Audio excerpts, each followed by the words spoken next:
Osteoporosis Awareness and Prevention Month. And Dr. Nick Trubee, the founder of Trubee Health, joins us now to share more. First of all, thank you for being here with us on Everyday Kentucky. And Dr. Trubee, let's talk a little bit about what the organization you founded. Let's dig right into it. Absolutely, yeah. So really I look at, a lot of the chatter around osteoporosis can be really negative. Yeah. It makes people almost terrified of their bodies.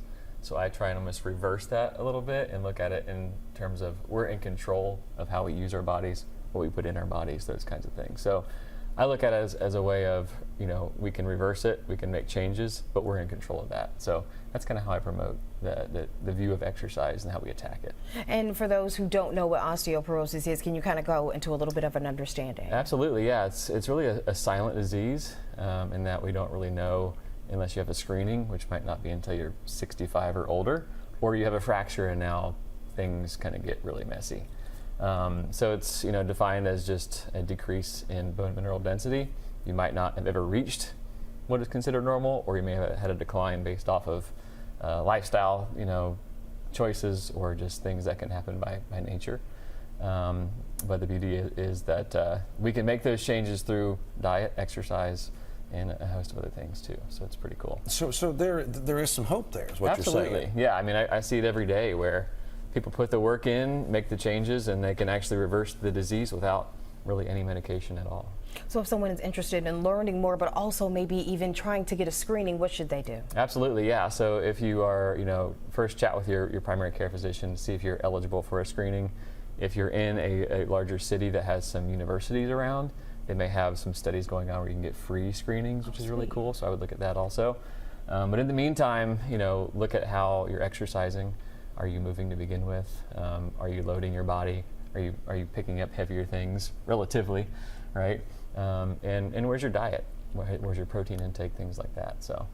So you're talking about the initial screening, but you said sometimes it's not until 65. Right. Is that kind of the recommended age? That's is that what happens? That's what insurance will cover. All right, I was going into that next. So Yes. we need a referral if we're younger than that Sure. at the moment. Yeah, Okay. and if you have family history or you've had some fractures or breaks, you may have a greater likelihood of getting earlier screening.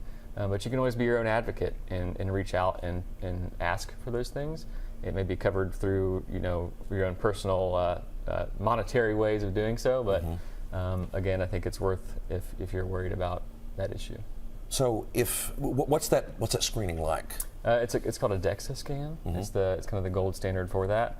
It's really easy. You kind of lay on a table for about 2 minutes, and a little arm goes over back over top of your body, and you get a scan of what does your bone mineral density look like, and it compares you to a healthy version of like a 30-year-old person. Okay. And that's kind of the standard for that. So depending on what that screening is going to result in how you attack it. So if you have, hypothetically speaking, let's say you have like arthritis, can that lead to osteoporosis or something similar? That's a good question. I don't really know the direct answer to that. They're not really, if you have one, do you have the other? Okay. I don't think so. But if you do have arthritis, again, exercise can be the best medicine for that, just like osteoporosis. See, I love your attitude and how you say we can reverse this. Because you're right. My whole life I heard it's awful. There's no going back. But sure. But you're saying we can do this. We can, yeah. And seeing it in real time and almost every day in my practice, it just gives a lot of hope in how I perceive it and talk about it and get to share that with people I get to work with. I say that as my knee just cracked. Right, All right. Right. Did you hear it? I did hear it. Hear that. TrubeeHealth.com. You see it there. Trubee, like a bee. That's right. And health.com. Thank you so much. Thank for you being so here. much. Guys.